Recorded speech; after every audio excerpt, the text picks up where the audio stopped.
siang untuk Ibu dosen pengampu mata kuliah pengembangan pembelajaran matematika di SD dan juga kepada para audiens yang telah bersedia untuk menyaksikan atau sebagai partisipasi dalam menyaksikan materi pembelajaran kita pada hari ini melalui video YouTube. Dan sebelumnya izinkan kami dari kelompok 5 akan memperkenalkan diri. Saya sebagai moderator yaitu Wiwin Hidayanti Gea dan juga sebagai pemateri pertama, dan kepada pemateri kedua dipersilakan untuk memperkenalkan diri. Baik, terima kasih moderator. Perkenalkan, nama saya Yuni Anggriani Bornainggolan sebagai pemateri kedua. Perkenalkan, nama saya Priska Delviana Silaban sebagai pemateri ketiga. Saya Sri Senturi sebagai pemateri ketiga. Baiklah, sekian perkenalan singkat dari kami dan langsung saja sebelum kita melaksanakan pembelajaran pada siang hari ini, ada baiknya kita berdoa menurut agama dan kepercayaan kita masing-masing. Berdoa dimulai.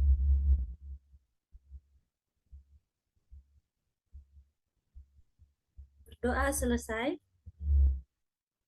Langsung saja, adapun materi kami yang akan kami bawakan pada hari ini yaitu tentang pengembangan soal-soal matematika berbasis HOTS.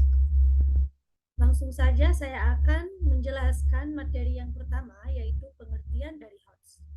HOTS atau dikenal dengan Higher Order Thinking Skills adalah kemampuan berpikir tingkat tinggi yang di dalamnya mencakup kegiatan berpikir analisis atau C4, evaluasi atau C5, dan kreasi atau C6. Dan ini didasari oleh taksonomi Bloom yang telah direvisi oleh Anderson dan Hartwell pada tahun 2001. Dalam pembelajaran matematika, HOTS ini berarti siswa itu tidak hanya mampu mengingat dan menerapkan rumus saja, melainkan mereka mampu memahami konsep secara mendalam, menganalisis hubungan antara konsep, menilai strategi yang paling efektif, dan bahkan juga menciptakan solusi baru dari suatu permasalahan. Yang kedua yaitu pentingnya soal HOTS.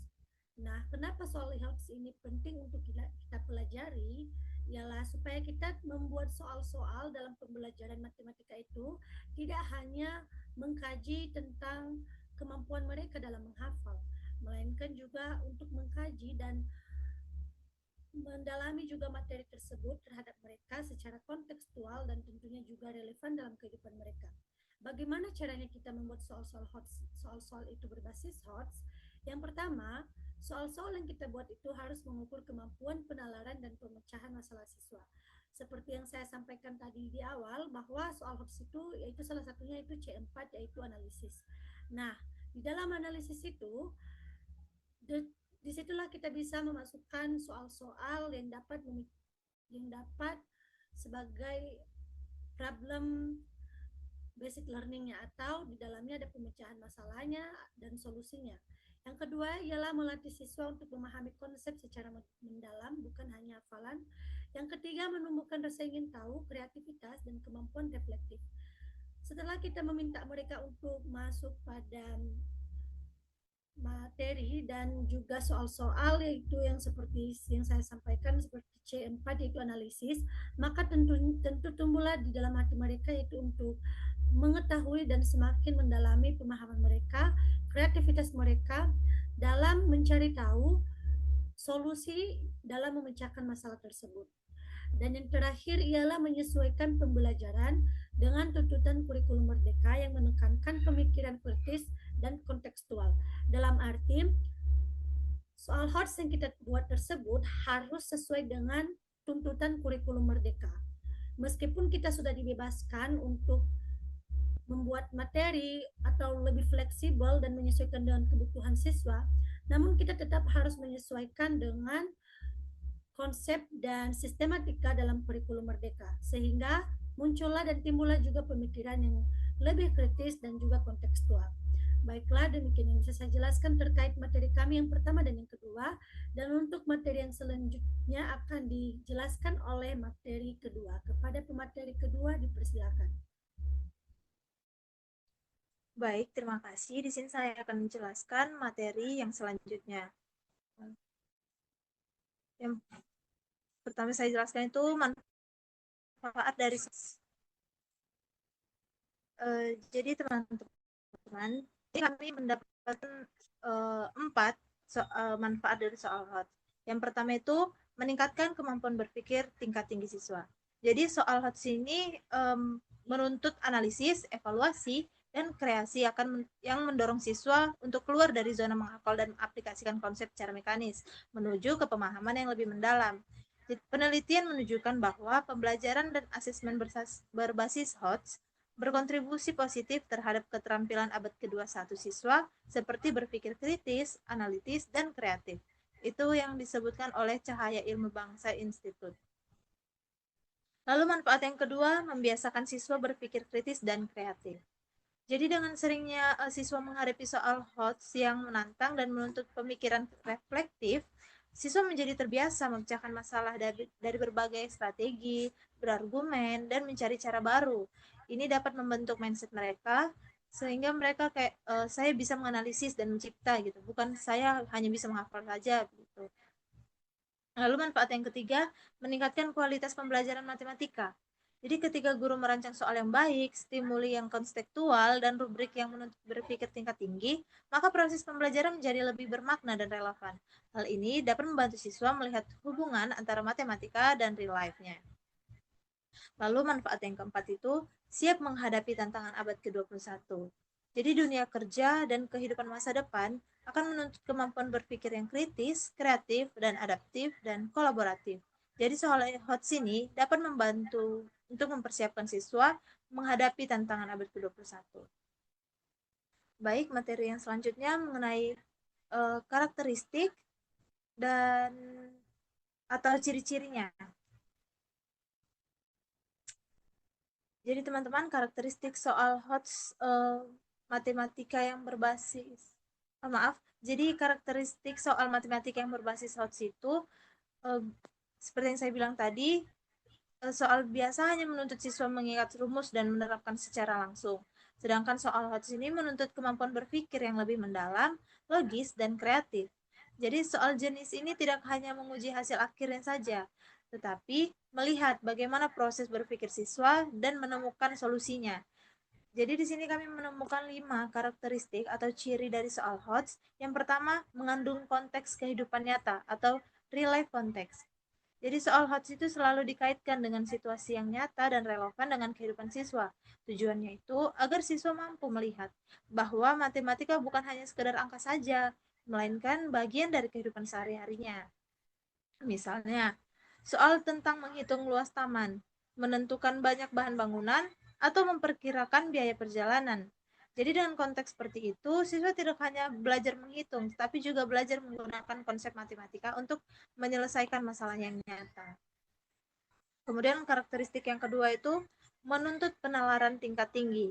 Jadi dalam soal HOT, siswa tidak bisa menjawab hanya dengan memasukkan angka ke rumus, tetapi mereka harus menganalisis informasi, menyusun langkah logis, dan menarik kesimpulan berdasarkan alasan yang kuat. Contohnya, ketika siswa diminta membandingkan 2 cara berbeda untuk menyelesaikan suatu soal, mereka perlu menilai mana sih cara yang paling efisien dan kenapa cara itu lebih efisien.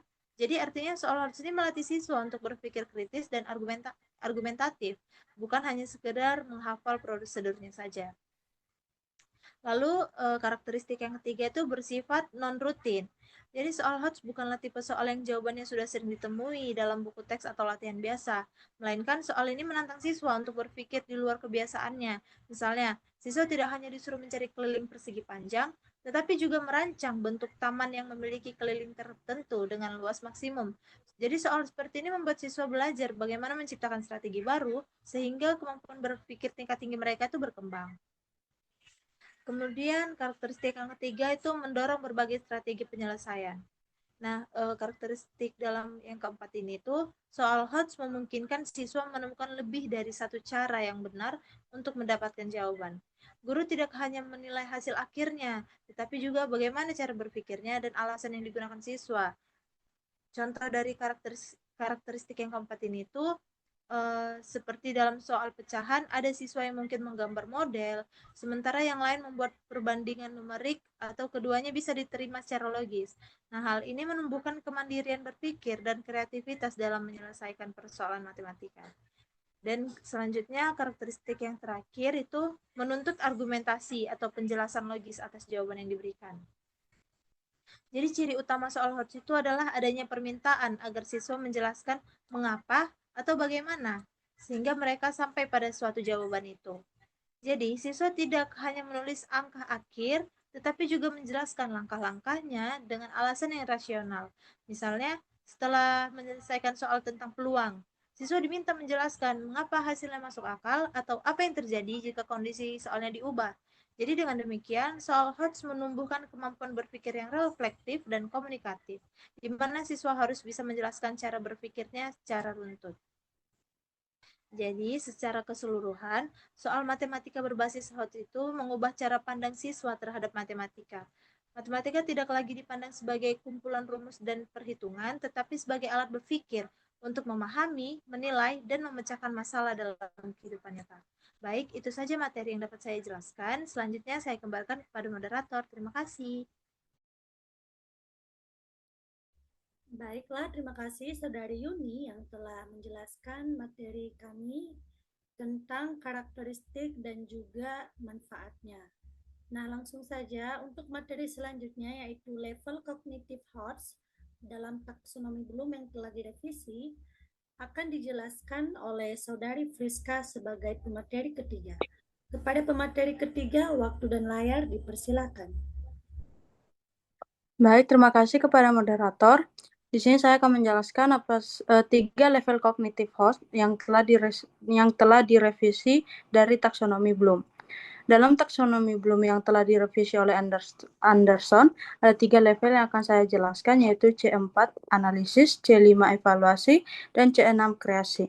Ketiga ini merupakan termasuk dalam kategori higher order thinking skill atau kemampuan berpikir tingkat tinggi. Yang pertama ada C4 yaitu analisis. Nah, pada tahap ini siswa tidak hanya diminta untuk mengingat atau menerapkan rumus, tetapi juga mampu memecah suatu konsep atau permasalahan yang menjadi bagian-bagian penting, lalu memahami tentang bagaimana hubungan antara bagian tersebut dan membentuk satu kesatuan yang bermakna. Kemampuan analisis juga melatih siswa berpikir kritis, mengenali pola, membandingkan, serta mengidentifikasi sebab dan akibat dalam suatu permasalahan. Nah, contoh kegiatannya dalam matematika itu ketika siswa dapat menganalisis pola bilangan dan mencari hubungan antar angkanya untuk menentukan bilangan berikutnya dalam deret. Misalnya dalam deret angka 2, 4, 8, 16, dan siswa akan mengenali bahwa setiap bilangan dikalikan 2, sehingga bilangan berikut adalah 32. Dan dari proses ini, siswa belajar memahami konsep pola dan keteraturan dalam bilangan. Yang kedua ada C5 yaitu evaluasi. Pada level ini, siswa dituntut untuk mampu menilai, mempertimbangkan, dan mengambil keputusan berdasarkan alasan yang logis dan data yang mendukung. Evaluasi tidak hanya menuntut siswa untuk mengetahui hasil yang benar, tetapi juga menimbang strategi atau metode mana yang paling tepat untuk mencapai keberhasilan tersebut. Contohnya dalam kegiatan pembelajaran matematika itu ketika siswa dapat menilai strategi mana yang paling efisien untuk menyelesaikan soal cerita penjumlahan pecahan. Misalnya apakah dengan menyamakan penyebut terlebih dahulu atau mengubahnya ke bentuk desimal terlebih dahulu. Nah, dalam hal ini siswa harus bisa memberi alasan yang mendasari pilihannya, bukan hanya mengikuti langkah-langkah secara mekanis. Yang ketiga ada C6 yaitu kreasi. Ini merupakan level tertinggi dalam taksonomi Bloom yang telah direvisi. Pada tahap ini, siswa diarahkan untuk menghasilkan sesuatu yang baru dari ide, konsep, atau informasi yang telah dipelajari sebelumnya. Keterampilan kreasi ini mendorong siswa untuk berpikir secara imajinatif, mengkombinasikan berbagai pengetahuan yang telah dimiliki, serta mengekspresikan pemahaman mereka dalam bentuk baru yang orisinal. Contohnya dalam pembelajaran matematika itu ketika siswa membuat soal cerita matematika tentang pengukuran panjang yang berkaitan dengan aktivitas sehari-hari mereka, seperti mengukur panjang kain atau membuat baju, lalu menukarnya dengan teman untuk diselesaikan. Nah, dari proses ini, siswa tidak hanya memahami konsep panjang, tetapi juga berlatih mengaitkannya dengan konteks nyata serta mengembangkan kreativitasnya. Materi selanjutnya yaitu prinsip pengembangan soal HOTS. Agar soal benar-benar dapat mengukur kemampuan berpikir tingkat tinggi, guru perlu memperhatikan beberapa prinsip, yaitu yang pertama, sesuai dengan tujuan pembelajaran. Soal HOTS harus disusun berdasarkan kompetensi dasar dan indikator pembelajaran yang ingin dicapai. Artinya, setiap butir soal harus selaras dengan kemampuan yang ditargetkan dalam pembelajaran, seperti kemampuan memecahkan masalah, menganalisis data, atau membuat representasi baru. Misalnya, jika tujuan pembelajaran adalah agar siswa mampu menginterpretasikan data hasil pengukuran, maka soal HOTS harus menuntut siswa untuk membaca, menganalisis, dan menarik kesimpulan dari data, bukan sekedar menghafal rumus pengukuran. Prinsip yang kedua, memuat stimulus yang menarik dan kontekstual. Stimulus adalah pemicu berpikir bagi siswa, bisa berupa teks, gambar, grafik, tabel, peta, data eksperimen, atau situasi kehidupan nyata. Soal HOTS yang baik selalu diawali dengan stimulus yang mendorong rasa ingin tahu dan menantang siswa untuk berpikir kritis. Nah, dalam konteks matematika sekolah dasar, stimulus bisa berupa soal cerita yang dekat dengan kehidupan anak, seperti kegiatan jual beli di warung, pengukuran luas taman, atau perbandingan harga yang ada di warung. Nah, hal ini membuat siswa lebih mudah memahami dan tertarik dalam menyelesaikan soal. Prinsip yang ketiga yaitu menggunakan bahasa yang jelas dan menantang. Bahasa dalam soal HOTS harus mudah dipahami siswa sesuai dengan tingkat perkembangan kognitifnya. Namun, meskipun jelas, soal tetap harus memiliki unsur tantangan yang menuntut siswa berpikir lebih dalam, bukan hanya sekedar menjawab dengan hafalan. Guru harus menghindari penggunaan istilah yang ambigu, terlalu teknis, atau tidak sesuai dengan konteks kehidupan siswa. Bahasa yang baik akan membantu siswa fokus pada pemecahan masalah, bukan terjebak pada kesulitan memahami kalimat soal. Prinsip yang keempat, divalidasi sebelum digunakan. Sebelum digunakan dalam penilaian sebenarnya, soal HOTS perlu diuji terlebih dahulu untuk memastikan bahwa soal benar-benar mengukur kemampuan berpikir tingkat tinggi dan sesuai dengan karakteristik peserta didik. Nah, proses validasi ini dapat dilakukan melalui diskusi dengan rekan guru, uji coba terbatas, atau penelaahan oleh ahli. Hal ini penting agar soal tidak terlalu sulit, dan tidak memiliki tingkat kesesuaian yang tinggi dengan tujuan pembelajaran. Materi selanjutnya itu langkah-langkah pengembangan soal HOTS. Kepada moderator untuk slide selanjutnya.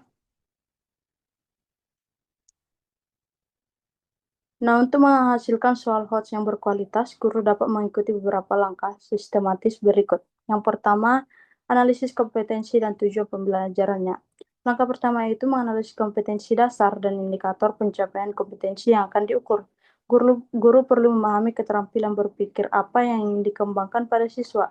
Contohnya, jika kompetensi dasarnya adalah menyelesaikan masalah yang berkaitan dengan luas dan keliling bangun datar, maka soal harus mendorong siswa untuk berpikir kritis dan tidak hanya sekedar menghitung. Langkah yang kedua yaitu menentukan level kognitif yang akan diuji. Guru perlu memutuskan apakah soal akan mengukur kemampuan analisis seperti C4, evaluasi C5, atau kreasinya seperti C6. Setiap level memiliki tuntutan berpikir yang berbeda, sehingga bentuk soal dan indikator keberhasilan pun harus disesuaikan. Misalnya untuk level C4, siswa diminta mencari pola dan membeda informasi, sedangkan C6 mendorong siswa menciptakan hal yang baru. Langkah yang ketiga itu membuat stimulus kontekstual dan menarik.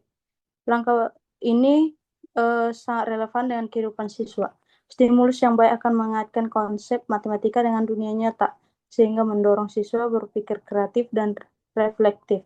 Contohnya dalam pembelajaran pengukuran, guru dapat memberikan stimulus berupa perhitungan luas taman sekolah atau penggunaan bahan bangunan untuk membuat meja contohnya.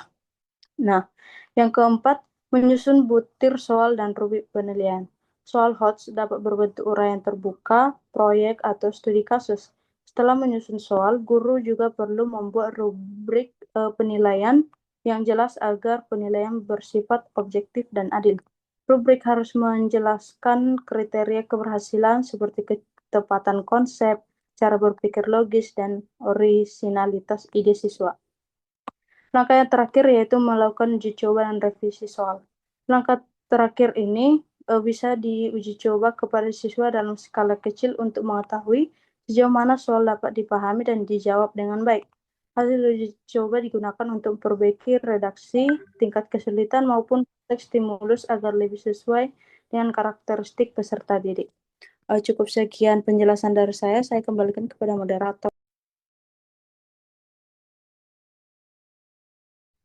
Baik, terima kasih Saudari Friska yang telah menjelaskan materi kami terkait langkah-langkah dan juga level cognitive HOTS beserta prinsipnya. Nah, selanjutnya yaitu pada bagian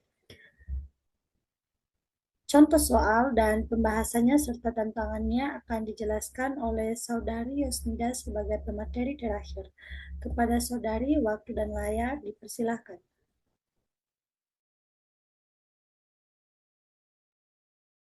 Terima kasih, moderator.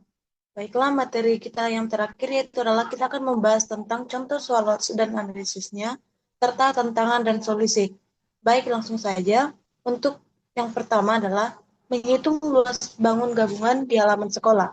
Contoh soalnya, halaman sekolah berbentuk gabungan persegi panjang dan persegi, di mana panjang persegi panjangnya adalah 12 meter, lebar persegi panjang 8 meter, dan panjang sisi perseginya 4 meter. Yang ditanya,